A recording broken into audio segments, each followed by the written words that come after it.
एक बार राजा ने अपने दरबार में बैठे सभी लोगों से कहा कि सुख और दुख को एक ही वाक्य में परिभाषित करके दिखाएं।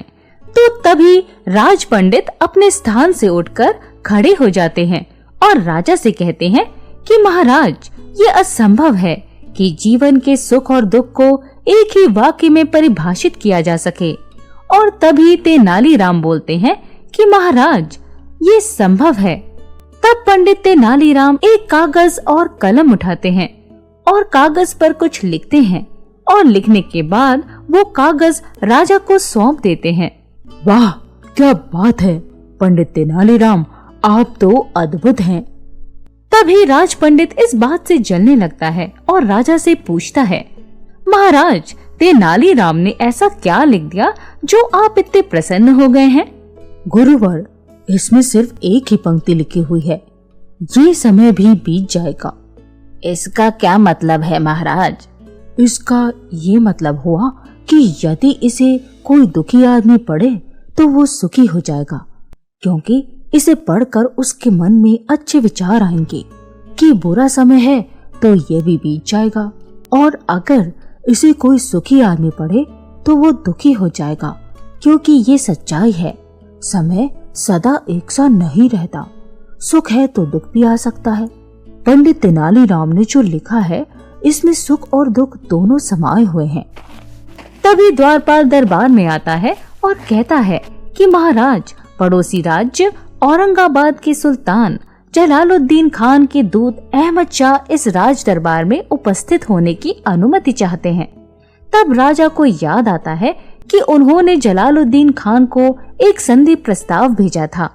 हो सकता है कि उसी प्रस्ताव के बारे में अहमद शाह विचार करने आया हो। तब राजा आदेश देते हैं कि अहमद शाह को आदर सहित दरबार में लाया जाए। अहमद शाह अंदर आते हैं और कहते हैं कि आदाब अर्ज करता हूँ हुजूर, आदाब।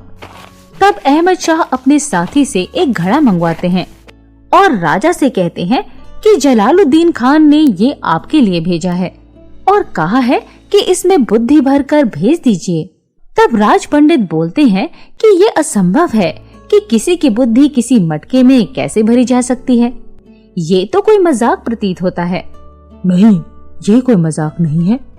अगर जलालुद्दीन खान यही चाहते हैं तो हम उनकी ख्वाहिश अवश्य पूरी करेंगे। तब राजा कहते हैं कि क्या कोई इसको संभव कर सकता है? राजा आदेश देते हैं कि जो कोई भी इस कार्य को करेगा हम उसे पुरस्कार देंगे। तब पंडित तेनालीराम कहते हैं कि उनको 10 दिन का समय चाहिए। इस कार्य को पूरा करने के लिए राजा अनुमति देते हैं और दरबार समाप्त करते हुए कहते हैं कि आज से 10 दिन बाद सभी दरबार में इकट्ठा होंगे। शाम के वक्त राज पंडित अपने घर बैठकर ये सोचकर परेशान हुए जा रहा था कि इस मटके में बुद्धि कैसे भरी जाए, और भरी जाए तो कौन इंसान अपनी बुद्धि देगा इस मटके में भरने के लिए। 10 दिन बीत जाने के बाद सब राज दरबार में इकट्ठा होते हैं। तभी तेनालीराम एक मटका हाथ में उठाए हुए दरबार में आता है। तब दूत अहमद शाह तेनालीराम से पूछते हैं कि इस मटके में क्या है। तो तेनालीराम कहते हैं कि इस मटके में बुद्धि है। तब तेनालीराम राजा से विनती करते हैं कि वो ये बुद्धि से भरा मटका अहमद शाह को भेंट करें। ऐसा कहकर उस मटके को राजा को सौंप देते हैं। तब राज पंडित कहते हैं कि महाराज, तेनालीराम ने किसी मनुष्य को काटकर उसके दिमाग को इस मटके में रख दिया होगा। आप इसे छूकर पाप के भागी न बने। अगर आपने मटके को छुआ तो आप अशुद्ध हो जाएंगे।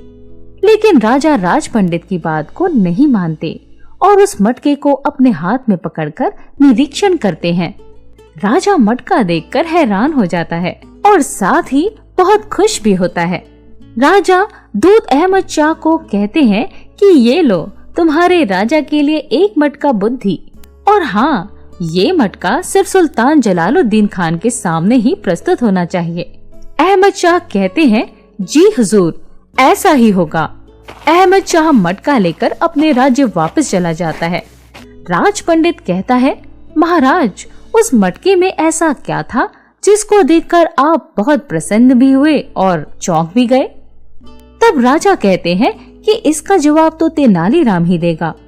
तो तेनालीराम कहता है कि गुरुदेव, मैंने ऐसे ही कुछ और भी मटके रखे हैं जिनमें बुद्धि भरी हुई है। मैं कल फिर एक बुद्धि से भरा मटका लेकर आऊंगा। आप लोग खुद ही उसे देख लेना, ये आप सब के लिए ज्यादा अच्छा रहेगा। उधर सुल्तान जलालुद्दीन खान अपने महल में दरबार लगाए हुए थे और तभी वहां उनका दूत अहमद शाह दरबार में पेश होता है और सुल्तान को वो मटका दे देता है। सुल्तान जैसे ही मटके के अंदर देखते हैं तो वो बहुत हैरान हो जाते हैं। सुल्तान कहते हैं, सुभान अल्लाह, मटके जितना बड़ा तरबूज मटके के अंदर। वाह, ये अक्लमंदी का खेल है या करिश्मा है करिश्मा। अहमद शाह कहता है, वाह कैसे हुजूर?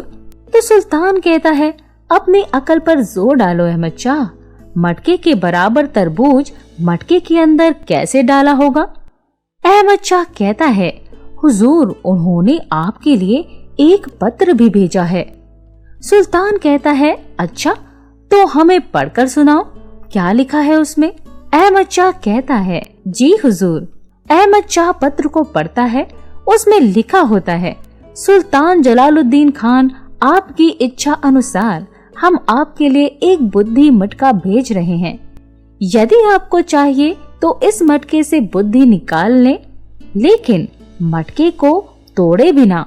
यदि मटका टूटा तो उसका मतलब होगा कि आपकी बुद्धि काम नहीं कर रही। मंत्री कहता है, हुजूर, क्या हुआ? आप हंस क्यों रहे हैं? तो सुल्तान कहता है, ईंट का जवाब पत्थर से तो हमने सुन रखा था, लेकिन महाराज देवराय ने अक्ल का हिमालय फेंक मारा है हम पर। वो बुद्धिमान कौन है? ये अक्लमंद बंदा जिसने इतने बड़े कारनामे को अंजाम दिया। कैसे डाला होगा उसने तरबूज मटके के अंदर? ये समझना हमारी समझ के बाहर हो रहा है। उधर महाराज देवराय के दरबार में राज पंडित मटके को देखते हुए, तेनालीराम, हम बहुत चकित हैं कि आपने एक मटके के बराबर तरबूज को मटके के अंदर डाला, तो डाला कैसे, वो भी बिना मटका तोड़े? क्या आप ये बताने का कष्ट करेंगे? तो तेनालीराम कहता है, महाराज, बहुत साधारण सी बात है, इसमें असंभव कुछ नहीं है। मैंने मटके के बराबर तरबूज मटके के अंदर डाला नहीं, बल्कि मटके के अंदर उगाया है।